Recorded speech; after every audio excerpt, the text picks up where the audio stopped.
Hey everyone, we are grade 10 and this year's theme for the annual day is change. So, as a class, we've all looked at the theme from different perspectives and expressed them in different ways in our upcoming acts. We have acts that present our theme in multiple art forms, which vary from rather serious emotions to light-hearted fun acts as well. Please sit back, settle in, and try not to fall asleep. Trust me, it's going to be more interesting than you think. For the first performance, we have Siranjit and Hemang showing their creative talents in the form of videos where they showcase the artistic quality in each of them. Siranjit will be going first, followed by Hemang next.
Those were some really beautiful drawings. Next up, we've got a vocal performance by Kriti, with Nega complementing it with a keyboard instrumental performance.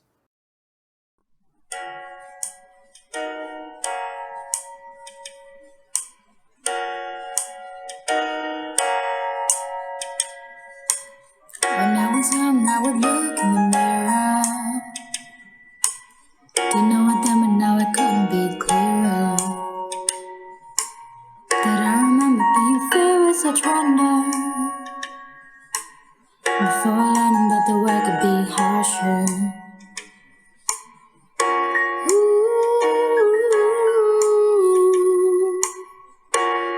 ooh. I love for the color of your skin, all the place that you were born and grew up in. Shouldn't decide how you would be treated, 'cause we're all the same and everybody's breathing. Waiting for a change to set us free. Waiting for the day when you can be you and I can be me. Waiting for hope to come around. Waiting for the day when hate is lost and love is found. waiting for a change, waiting for a change.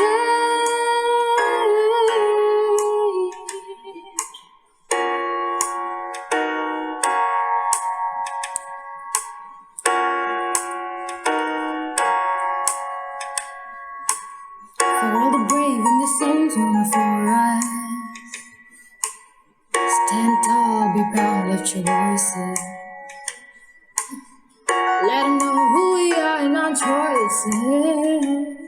And one day we won't have to sing this chorus. Ooh, ooh. We love the color of your skin, all the place that you were born and grew up in.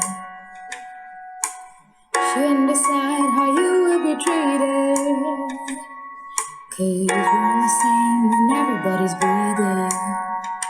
Waiting for a change to set us free. Waiting for the day when you can be you and I can be me. Waiting for hope to come around. Waiting for the day when hate is lost and love is found. Waiting for a change. Waiting for a change.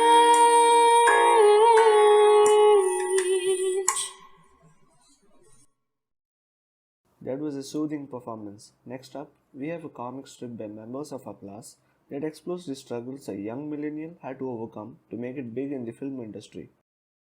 An aspiring director dreamt of winning awards, directing big movies, and earning lots of money, when, in reality, she was messy, broke, and rejected. She even finally directed a short film and completed it. However, no theater would screen her movie. Day after day, she lost hope. Several months later, then finally, one day, she was able to strike a good deal with one of the theaters, and her short film was finally going to be casted. However, bad luck seemed to find its way back to her again and again as the pandemic happened. Theaters and public locations were set to be closed, and the entire country went in lockdown. She went back to the state that she was there at the beginning, stressed, broke, frustrated, and messy. When she thought all hope was lost, she came across one of the advertisements for an OTT platform in the television. And that's when a brilliant idea clicked in her mind. Phone calls after phone calls after phone calls. One among the biggest OTT platforms finally decided to buy her film and also cast it. As more and more people started watching her short film, it started gaining a lot of recognition. Her short film started trending on every single social media platform in just one single night. Several months later, what once was her dream while she was sleeping became a reality. There she was standing in that huge stage, wearing her mask and taking protective precautions, of course, and she was holding that award that she had wanted to hold all along. And she was getting all the recognition that she had wished she had got. And she was happy once again. After the scandal was a massive hit, she received many opportunities from producers and was always on demand. She bought a nice big house and settled in. She loved what she was doing, and more than anything, she was happy. Even though the pandemic brought her down, she never gave up and kept on striving for success. This is one among the many stories that people like our character and many more others in the world went through during the pandemic. So tell us, what's your story? The takeaway from the comic strip is well understood. And now our final performance for the day is a skit about academic and personal struggles faced by teens and them reminiscing those moments after their transition into adulthood. Wait, so guys, how was the vacation after the boards? Yeah, vacation was cool. I mean, we didn't do anything. We couldn't go outside or anything because, COVID and all. Yeah, but like sitting at home was fine. Just not doing anything. Just not having to study and write past papers all day. That was great. So yeah, I like Okay, that. guys. How is life going for you right now? We just finished our 10th grade exams. How have you been doing? Feels so weird to be done with our board exams now. Like it's this thing that was hanging us over us for so long, and feels weird to not worry about it anymore actually. But it's also such a relief, to be done with it. And now we have 11th grade coming up. So leading up to my board exams, people acted like it would be the most difficult thing. But now that I'm done, they all just say 11th will be tougher. So I'm kind of worried about it. I don't know what's Yeah, I know, I get it. Like everyone said that 10th grade is the most difficult thing. And then like now we come to 11th grade and they're just like, no, no, no, that's actually the more tougher one. And I can't help but worry because it feels like we barely survived 10th grade and now we have 11th grade to worry about. So it's really like stressful. But anyway, what subjects are you guys taking? Well, I'm not really sure what I want to do, but my parents want me to take up full science, so I'll probably just end up choosing that. But if I'm being honest, that's the last thing I want to choose. Like, no offense to the subject or the teachers, but I just can't do it science. Like, get it out of my face. Like, seriously. But I think I'd prefer taking a more creative route with literature or maybe even psychology. Oh wow, that's cool. But if you're interested in it, then why aren't your parents okay with you doing it? Dude, like whenever I try to tell them about the decision I want to make about my future, they just keep disapproving of them. And yeah, I get it, they're much more experienced in life and they're like so much more older than me. But I wish I had a say in my own life decisions. And they're always like, hey, you need to sit and study all the time and choose all the useful subjects. It feels more like, it doesn't even feel like they're telling me what's good for me, but more of what they wish they had done when they were my age. And yeah, who knows whether taking full science would be the best option for me. I'm my own person. I want to choose my own subjects. Oh yeah, I agree. Like for me, when we talk about what I want to do later for studies, I always get one, oh, your sister did this, so you also go ahead and do it. And on top of that, it's not only for studies, it's for everything. Like not even my parents, literally everybody else, even if they don't compare me, both of us in front of me, or tell things to my face, it's definitely implied that I'm supposed to be like her. And most of the time, even though I have my own identity and stuff, I always feel like I'm in a shadow and will never be known for who I really am. Whoa, that was so dramatic, but you get it. Yeah, man, totally. I agree. But like even older siblings have like major issues, bro. Half the time I'm expected to take care of my younger sister, and I even need to help with the stupid studying sometimes when I'm not even able to handle my own.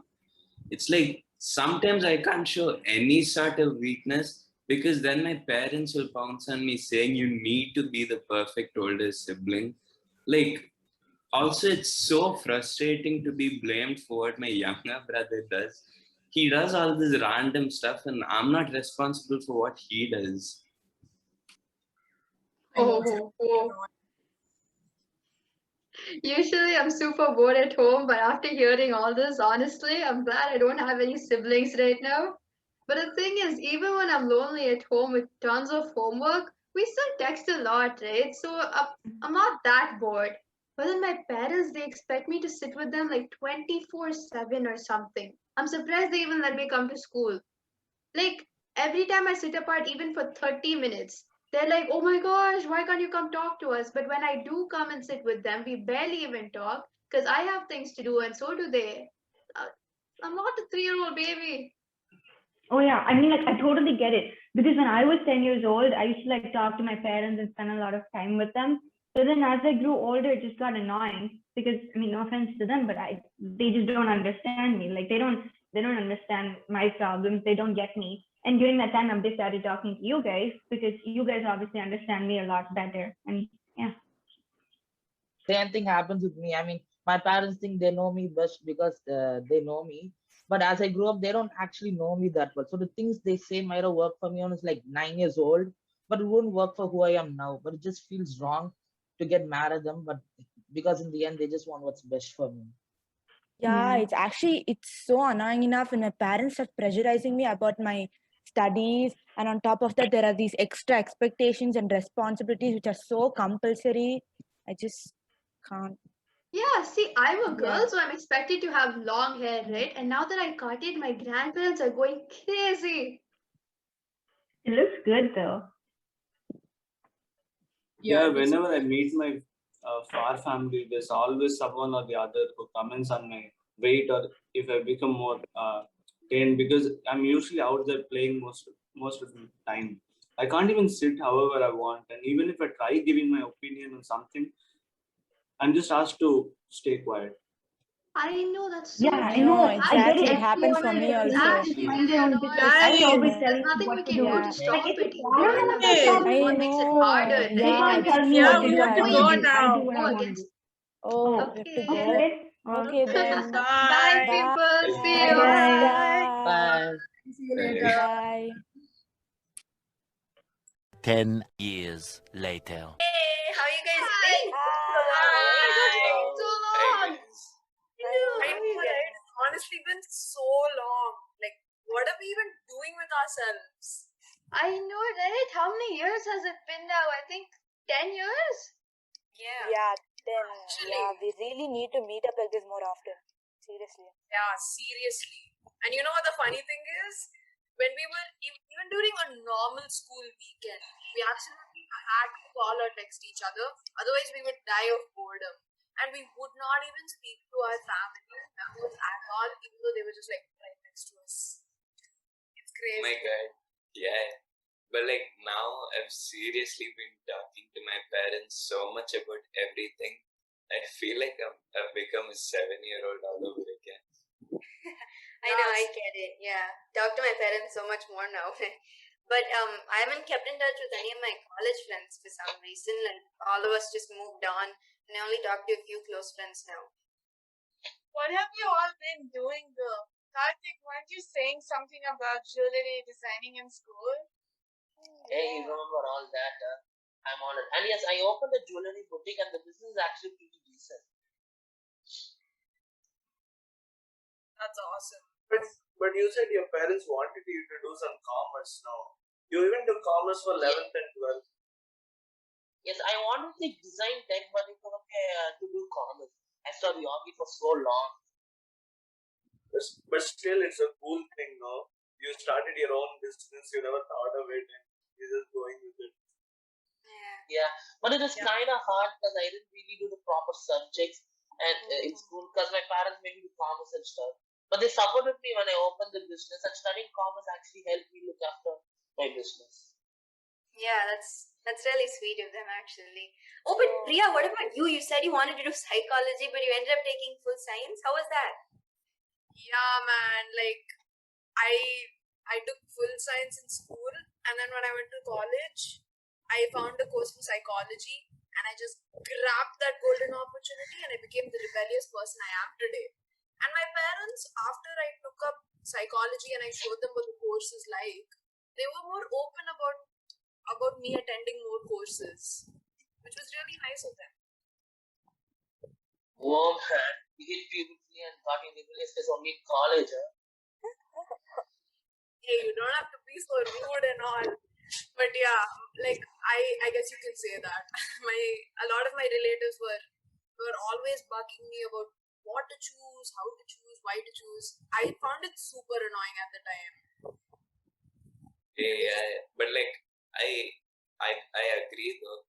Like get why they would do all that though, because like my younger brother is only in the 11th now, and he's super organized on what he wants, which is English literature. And honestly, my parents and even I are super apprehensive about his subject choices.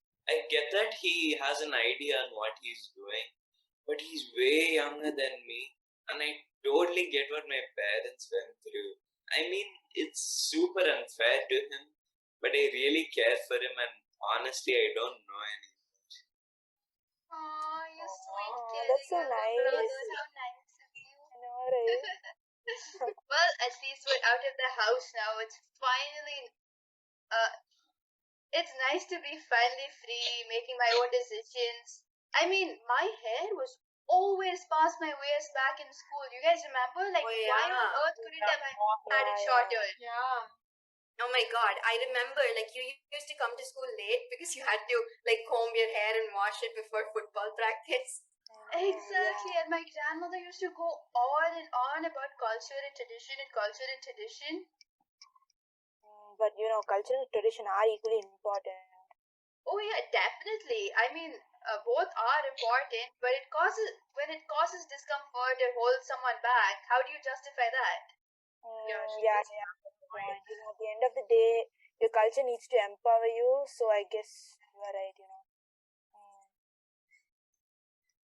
Yeah, because if not, kids can grow up with a subtle hatred or aversion, right, towards their own cultural traditions.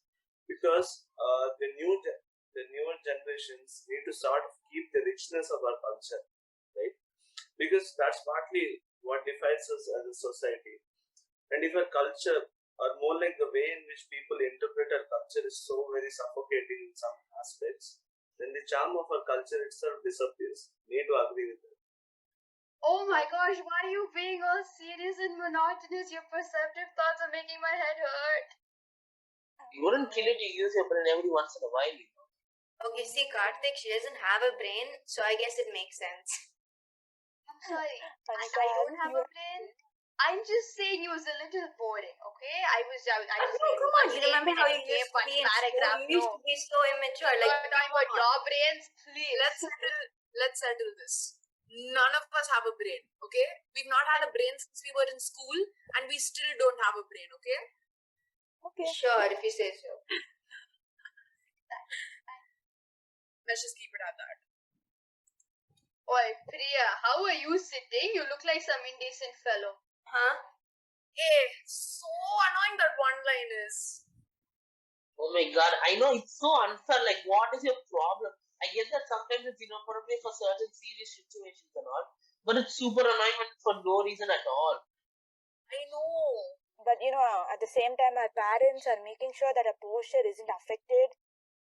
Dude, They it's can't even ask worse you. when they started linking to gender.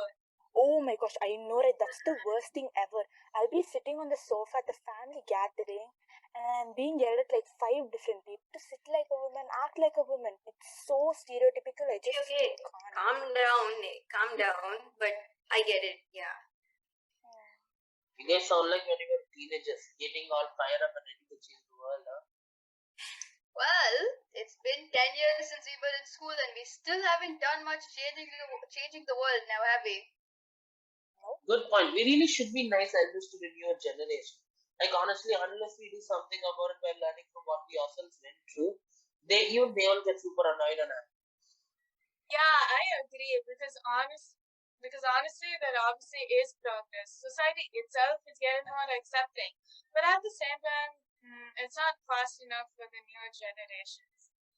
You really want more people to feel ostracized. So I guess unless we take on our roles as mentors for kids, actually work on sort of dissolving the borders marked by society, which is after all just made by of people.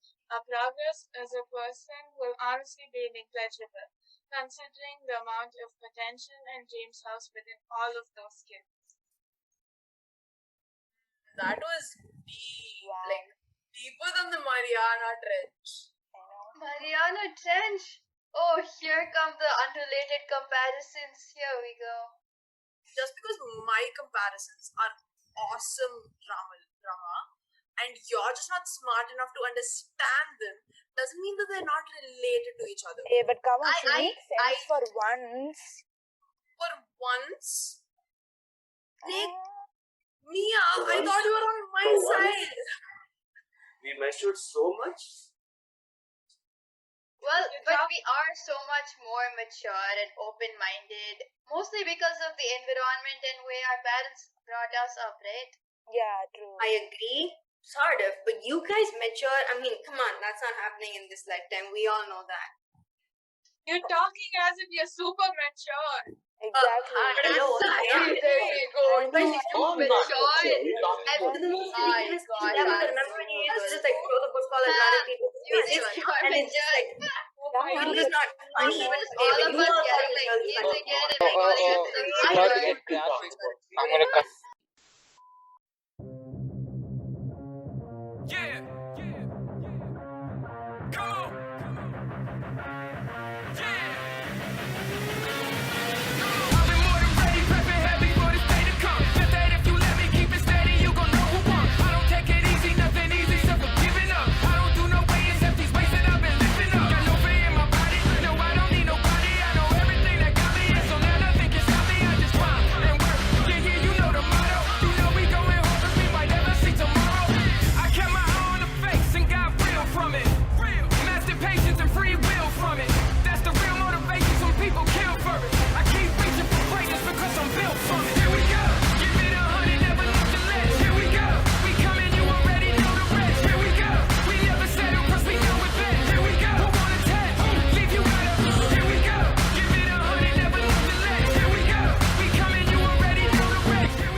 We really need to meet up like this more often. The funny thing, you can hear my dog barking in the background.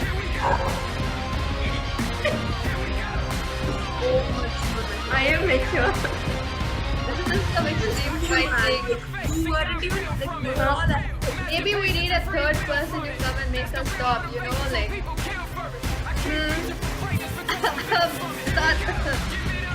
Where the hell is that guy? Oh my god! God, what the heck, man? Can we please redo it?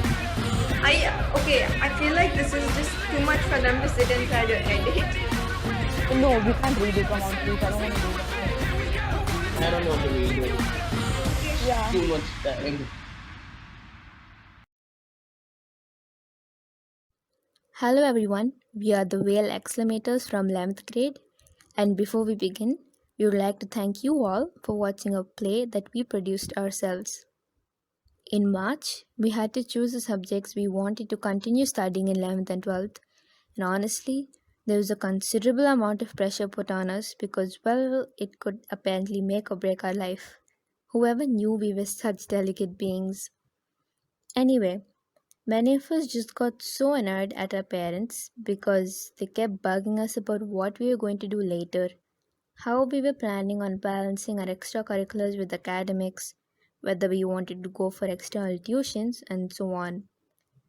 For some of us, our entire extended family somehow got involved, and we kept receiving tons of advice, most of it unwanted, from a million different people, half of whom we had last seen when we were babies.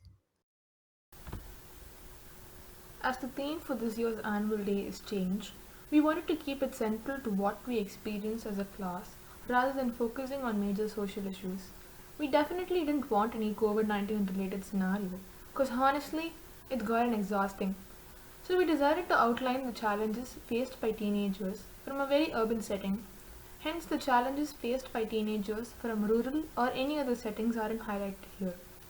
Firstly, we wanted to put the spotlight on the shift in perspective and understanding as one transitions from being a teenager to an adult. We wanted to show that as teenagers, we do understand that a lot of the things we place under the nagging category stem from the fact that our parents care for us. We still get super annoyed by it simply because we perceive it as a lack of trust. However, as adults, many of us will have people we care for and who are younger to us, be it kids, siblings, or even juniors in school. So at this point, there's an understanding of what adults sometimes go through, but at the same time, not everything that adults do is right. And that is something that the new adults will need to fix, based on what they experienced growing up. Here, we tried bringing in a few examples relating to a few social issues, things like gender-related problems, the role that traditional customs sometimes play in holding kids back, and how society plays into this. When it comes to things like tradition and culture, it's always based on how people interpret it and then incorporate it into their life. Our culture plays out in the way we live our lives. So if people or communities interpret centuries old traditions in a manner which could potentially inhibit people, specifically kids, it becomes detrimental for society itself. Kids should be encouraged to embrace their culture, and that can only happen if that very culture empowers them. If cultural traditions inhibit kids, then they will need to fight past those traditions in order to achieve their dreams, rather than using those very traditions as a launch pad. So rather than thinking of traditions as rigid rules which need to be followed, perhaps if we think of them as simply fluid structures which can be interpreted any which way, keeping the concept of our culture intact, then society itself will become a lot more accepting. Doesn't society primarily consist of people? So if we become a lot more flexible in the way we interpret our cultural traditions and learn from our own experiences, then those rigid rules that society currently comprises of will slowly bend and perhaps, optimistically speaking, will cease to exist. Although our culture and traditions can be interpreted in various ways, valuing that very same culture and connecting to our roots is an enriching experience in itself. The culture and traditions of a specific community or people does lend identity to it, and understanding one's culture is the first step to accepting it and at the same time interpreting it from an individual point of view. The traditions of a community or society, once understood, can be interpreted in different ways, thus enabling a more flexible system of traditions, which in turn leads to a more open mindset. Society in itself is not an evil entity, but to visually represent it, it currently is like a railway track. It does expand and contract based on different situations, but at the same time, there are constraints. We want it to be like an ocean, vast and fluid in nature. In our skit, the message we want to convey is not that you will understand once you grow up. Sure, you'll empathize a bit more once you grow up, but at the same time, as adults, we do need to look back on what we went through as kids. Sometimes we face things which just aren't right, and sometimes we were inconvenienced by conventional methods. By reflecting on our childhood, we can change and evolve as a society and make it more accepting for future generations. Thank you all so much. That was a very fitting conclusion to a brilliant skit. The whole team came through with a performance. So our first act presented itself in the form of art, how it could evolve from a single pencil stroke to a full image brought to life. Following which, there was a lovely musical act which talked about how one awaits the day when they stop being the face of constant judgment. That's right. Oh, really? The song's name happens to be Change. Speaking of which, we noticed comic strips in the form of video, which was a pretty unconventional touch to a very conventional form of expression. And lastly, this skit ties into the theme of how opinions and perspectives of people change as they grow. How, though we mature into young adults, it is important that we retain our opinions now as teenagers so that we can sympathize with the next generation when they are going through the same phase. Well said, Deepak. A special thanks to Srividya auntie, Bindu auntie, and Femi auntie for sharpening our edges and making sure the final cuts came out perfect. Thanks to our parents and the rest of our teachers for their continued support in all this. And finally, a pat on the back for our friends who came together and made this whole thing happen. Thank you. Thank you, Siddharth. I would like to thank Srividya auntie for coordinating with us from start till end. We would also like to thank the editing team because of whom the videos came out great. With this, we conclude our annual day. It was a pleasure having you as our audience. Oof, the day has come to an end. Thanks everyone and have a nice day ahead.